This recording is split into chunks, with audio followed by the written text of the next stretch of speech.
الحمد لله رب العالمين والصلاة والسلام على سيد المرسلين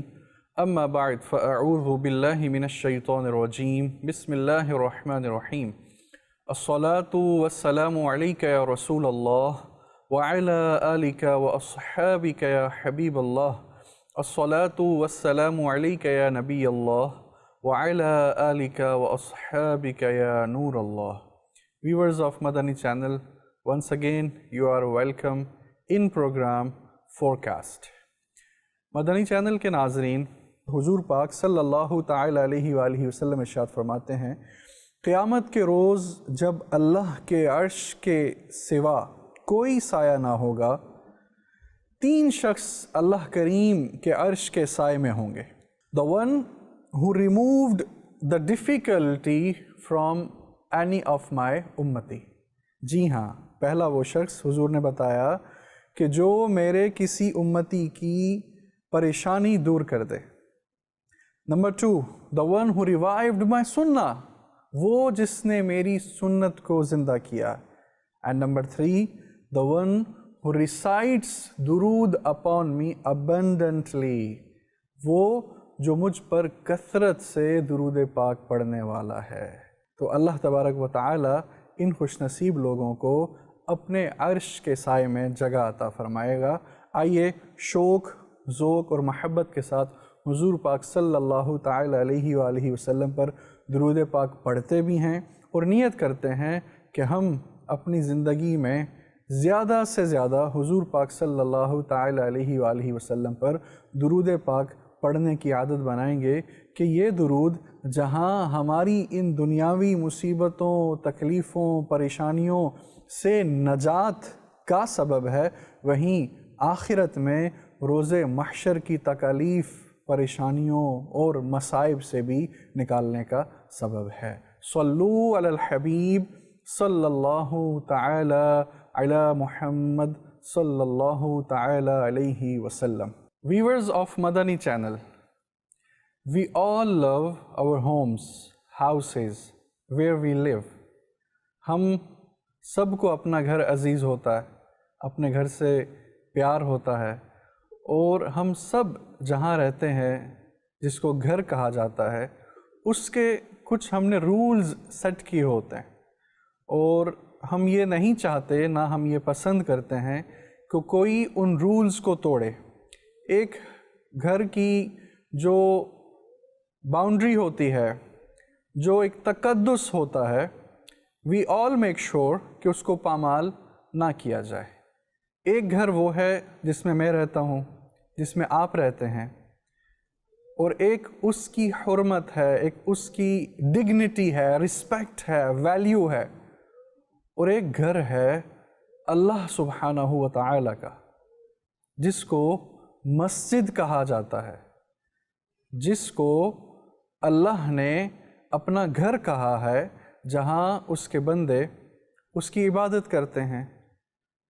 اور ایک اس گھر کی عزت، حرمت، ڈگنیٹی، احترام ہے. تو جس طرح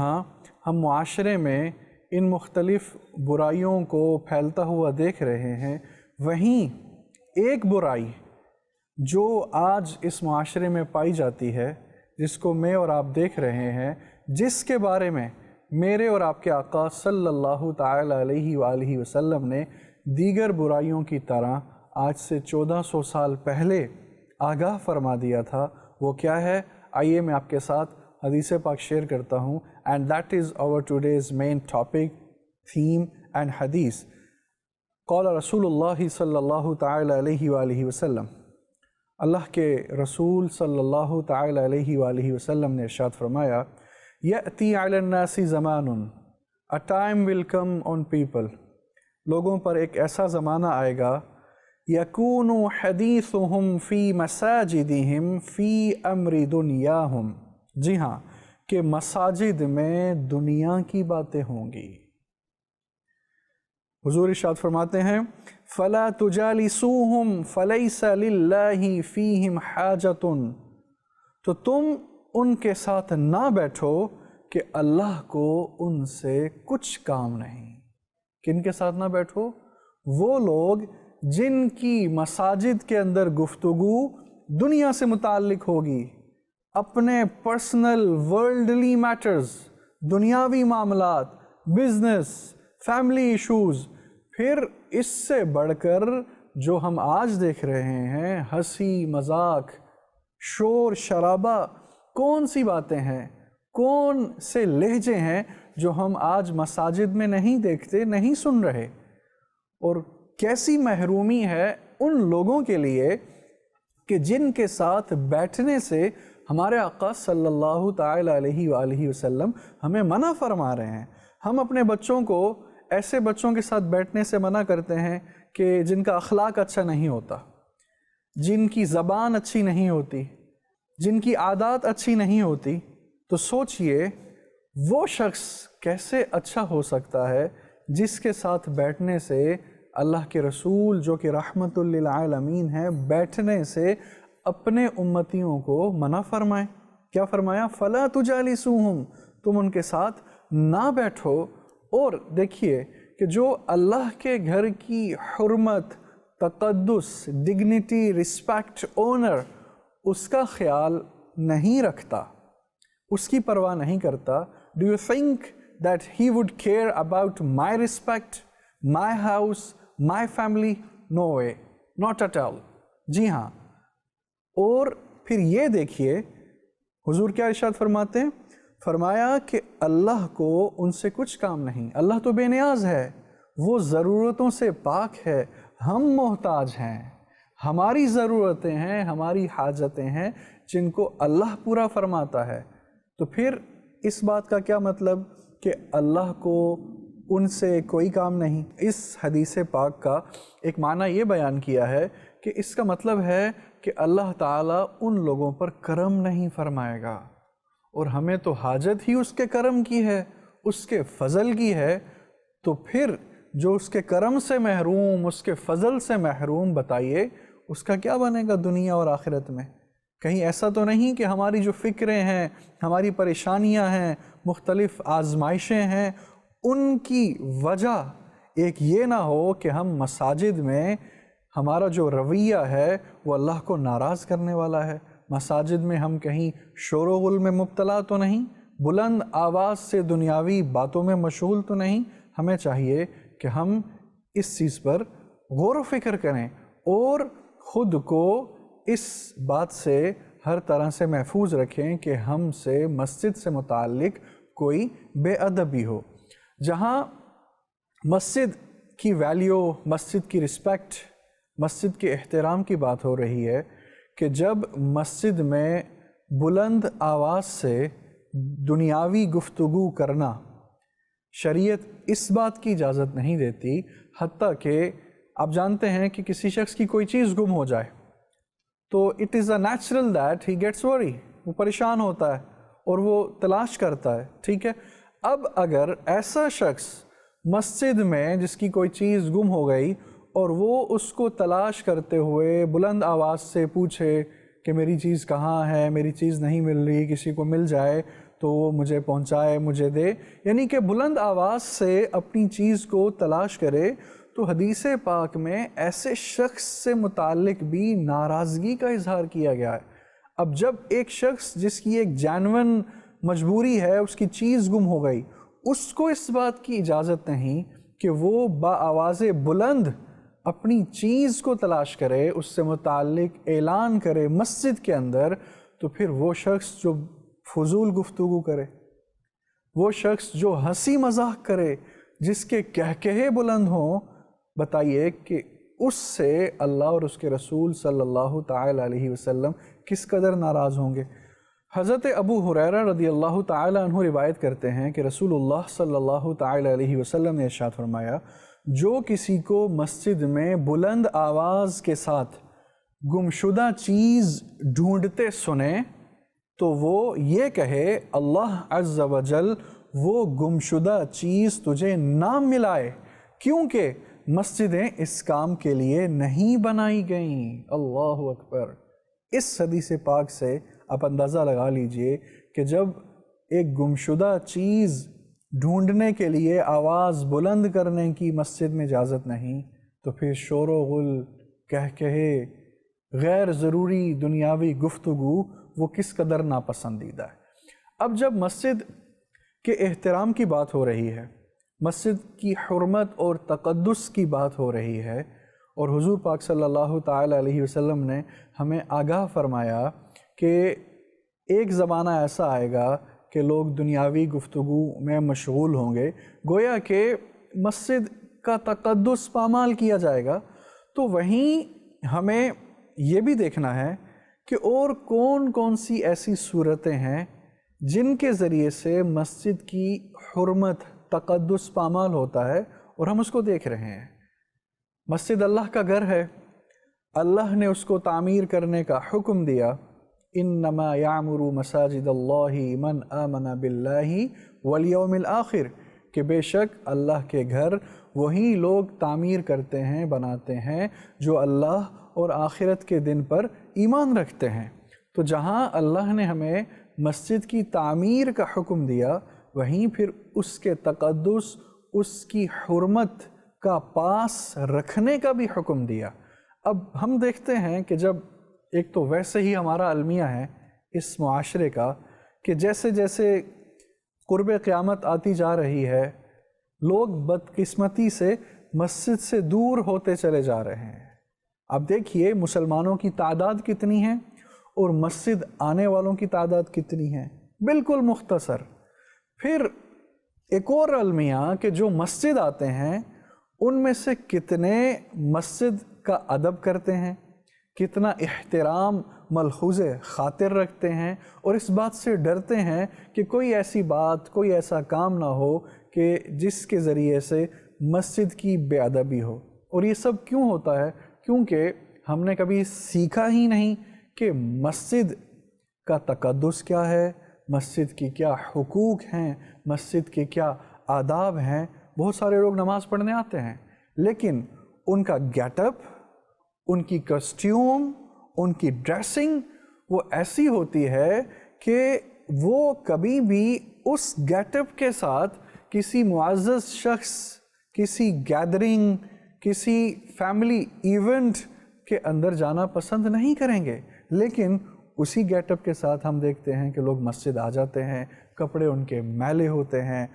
اسمیل آ رہی ہوتی ہے، بدبو آ رہی ہوتی ہے۔ اچھا، اس کے ساتھ ساتھ عجیب و غریب حلیہ ہوتا ہے، بالخصوص جو ورکنگ پلیسز ہیں، جو مارکیٹس ہیں، وہاں جو مساجد ہیں، وہاں اس بات سے غفلت بہت زیادہ نظر آتی ہے کہ لوگ وہی کام والے کپڑے، وہی میلے کچیلے کپڑے، پسینے کی بدبو، الگ الگ چیزوں کی بدبو، اور اسی کے ساتھ وہ مسجد آ جاتے ہیں۔ حالانکہ یاد رکھیے شرعی مسئلہ یہ ہے کہ مسجد کو بدبو سے بچانا واجب ہے۔ ہر ایسی چیز مسجد سے دور رکھنا واجب ہے، لازم ہے کہ جس کے ذریعے سے مسجد میں بدبو پھیلے۔ جی ہاں،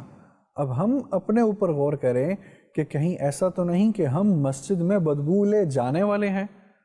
اور پھر جب بندہ مسجد جاتا ہے تو وہ اللہ کی بارگاہ میں خود کو پیش کرنے کے لیے آتا ہے، اللہ کی عبادت کرنے کے لیے آتا ہے۔ کیسی محرومی کی بات ہے کہ وہی شخص کسی دنیاوی شخصیت کے پاس تو اچھے لباس میں، اچھے حلیے میں جائے، لیکن اللہ کی بارگاہ میں جب وہ حاضر ہو تو اس کو اس بات کی کوئی پرواہ نہ ہو کہ اس کا کیسا گیٹ اپ ہے، اس کا لباس کیسا ہے، اس کے لباس سے خوشبو آنے کے بجائے بدبو آ رہی ہے۔ That is very strange and that is very bad. Being a Muslim, we should not do it at all.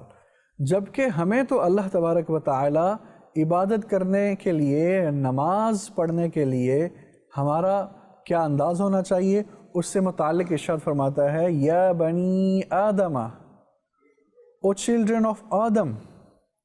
اے اولاد آدم، اے آدم کی اولاد، خذو زینتکم عند کل مسجد، ہر نماز کے وقت اپنی زینت لے لو۔ Adorn yourself when you perform نماز۔ زینت کیا ہے؟ کہ آپ کا لباس صاف ستھرا ہو، اجلا ہو، آپ کے جسم سے بدبو نہ آ رہی ہو بلکہ خوشبو آ رہی ہو۔ یہ زینت ہے، تو کیا ہم یہ زینت اختیار کرتے ہیں؟ چاہے مرد ہو یا عورت ہو، جو بھی اولاد آدم ہے اس کے لیے اللہ کا یہ حکم ہے۔ امام اعظم امام ابو حنیفہ حضرت نعمان بن ثابت رحمۃ اللہ تعالی علیہ، کروڑوں حنفیوں کے امام، پیشوا، لیڈر، آپ جانتے ہیں ان کا کیا انداز تھا؟ آپ رحمۃ اللہ تعالی علیہ نماز تہجد کے لیے جو لباس زیب تن کیا کرتے تھے اس کو مخصوص کر رکھا تھا انہوں نے، اس کی قیمت 1500 دراہم تھی، 1500 دراہم۔ درہم کیا ہوتا ہے؟ چاندی کے سکے، سلورز کوئن۔ 1500 درہم کا لباس زیب تن کر کے پھر آپ نماز تہجد ادا کیا کرتے تھے۔ اور ہمارا فرض نمازوں کے لیے مسجد میں آتے وقت کیا حال ہوتا ہے اس کو ہم سب بہتر جانتے ہیں۔ اور آپ رحمۃ اللہ تعالی علیہ یہ کہا کرتے تھے کہ جب ہم لوگوں سے اچھے لباس میں ملتے ہیں تو اللہ تعالیٰ سے اعلیٰ لباس میں ملاقات کیوں نہ کریں؟ ایٹ لیسٹ وہ لباس تو نہ ہو کہ جس کو پہن کے ہم لوگوں کے سامنے شرمندگی محسوس کریں، لیکن نماز پڑھتے ہوئے میں پرواہ ہی نہیں۔ اب دیکھیے نا کہ جب بندہ مومن وضو کرتا ہے تو وضو کرتے ہوئے جو اس کے اعضاء دھلتے ہیں تو ساتھ میں ان اعضاء سے ہونے والے گناہ بھی مٹ رہے ہوتے ہیں، دھل رہے ہوتے ہیں۔ اب وہی پانی کے قطرے جن کے ذریعے سے ہمارے گناہ دھل رہے ہیں وہ مسجد میں ٹپکیں، یہ بہت بڑی جرأت کی بات ہے۔ تو ہمیں یہ چاہیے کہ وضو کرنے کے بعد اچھی طرح سے ٹپکنے والے قطروں کو خشک کر کے، صاف کر کے، پھر باقاعدہ اپنے کپڑوں کو درست کر کے نماز میں شامل ہونا چاہیے۔ یاد رکھیے گا کہ وضو کے پانی کے جو قطرے ہیں جو ہمارے جسم سے ٹپکتے ہیں ان کا مسجد میں گرانا یہ ناجائز اور گناہ ہے۔ اس کے ساتھ ساتھ دیکھیے مسجد کا جہاں تقدس ہے، مسجد کا ادب ہے، وہیں ہم نے we have to make sure کہ مسجد سے اذیت والی چیز، تکلیف والی چیز اس کو دور کیا جائے، نکالا جائے۔ اور اس کی فضیلت ہے۔ فضیلت کیا ہے؟ سنیے، اللہ کے آخری نبی صلی اللہ تعالی علیہ وآلہ وسلم نے ارشاد فرمایا کہ اللہ تعالیٰ اس کے لیے جنت میں ایک گھر بنائے گا جو مسجد سے اذیت کی چیز نکال دے۔ اب جو بھی چیز جس سے اذیت ہو، تکلیف ہو، ظاہر ہے مسجد میں گندگی ہو، اللہ تعالیٰ معاف کرے، تو وہ ایک اذیت ناک چیز ہے، اس کو دور کیا جائے۔ کچرا ہو یا کوئی سی بھی ایسی چیز جو اذیت ہونے کا سبب ہو، تو جو بندہ مومن اس کو مسجد سے دور کر دے گا، نکال دے گا، تو اس کے لیے خوشخبری، گڈ نیوز یہ ہے کہ اللہ آلمائٹی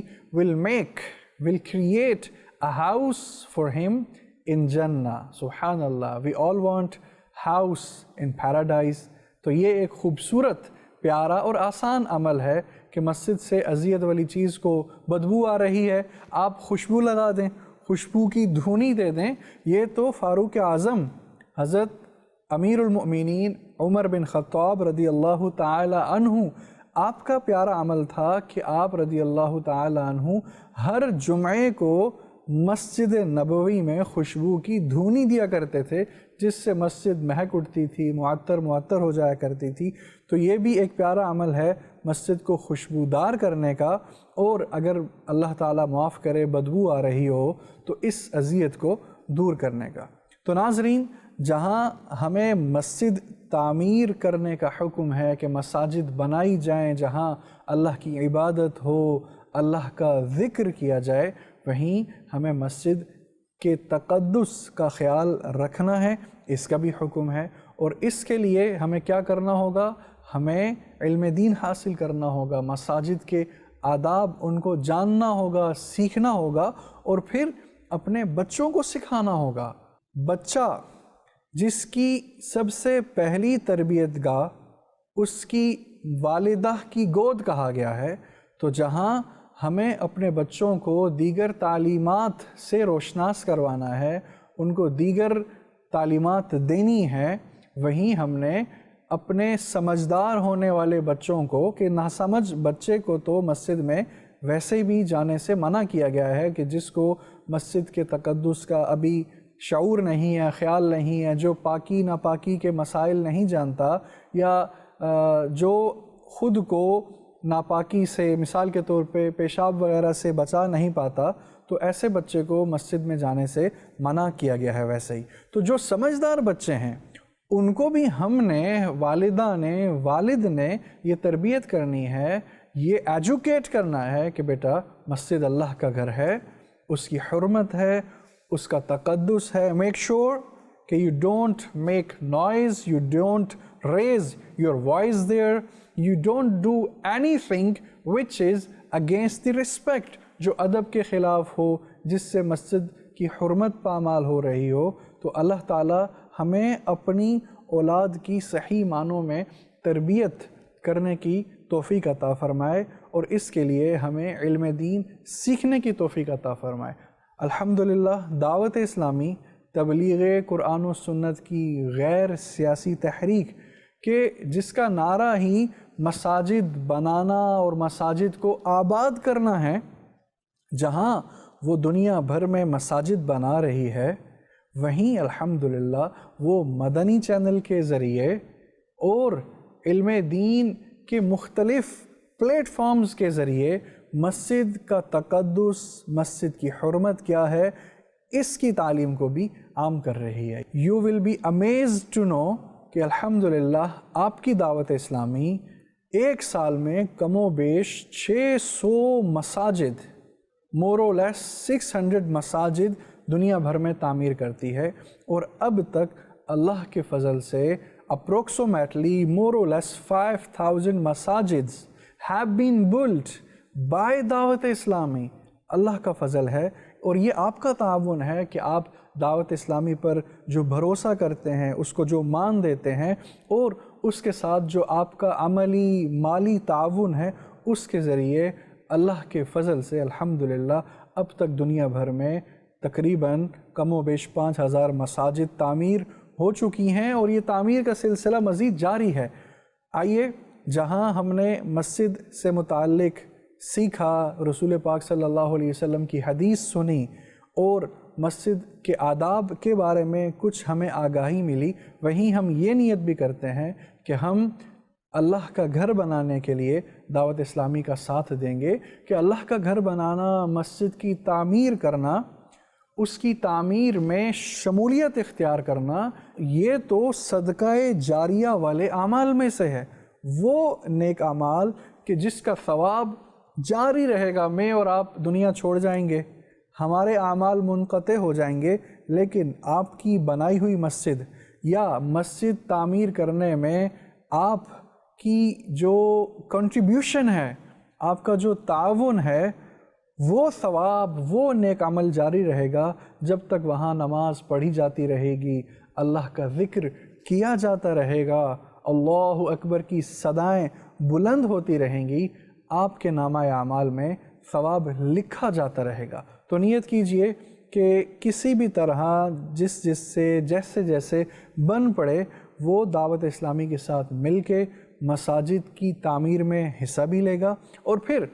مساجد تعمیر کرنے کے بعد مساجد چلانے کا ایک پورا سسٹم ہے،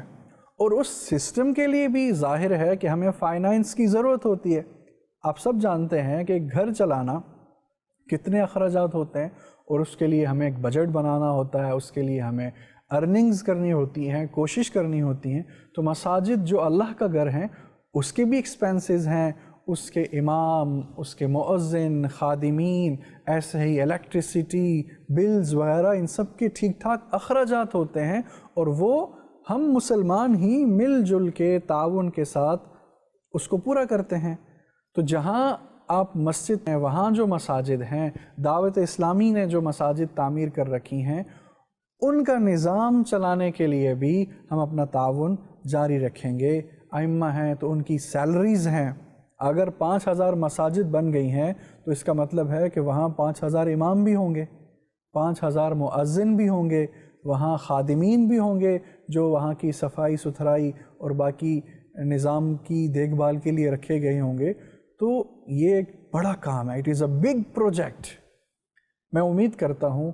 کہ اس پروگرام کے ذریعے آپ انشاءاللہ العزیز یہ نیت کریں گے اور کوشش بھی کریں گے کہ آپ اپنی پیاری دعوت اسلامی کا مسجد کی تعمیر اور مسجد کو آباد کرنے کے لیے، مسجد کا نظام چلانے کے لیے اپنا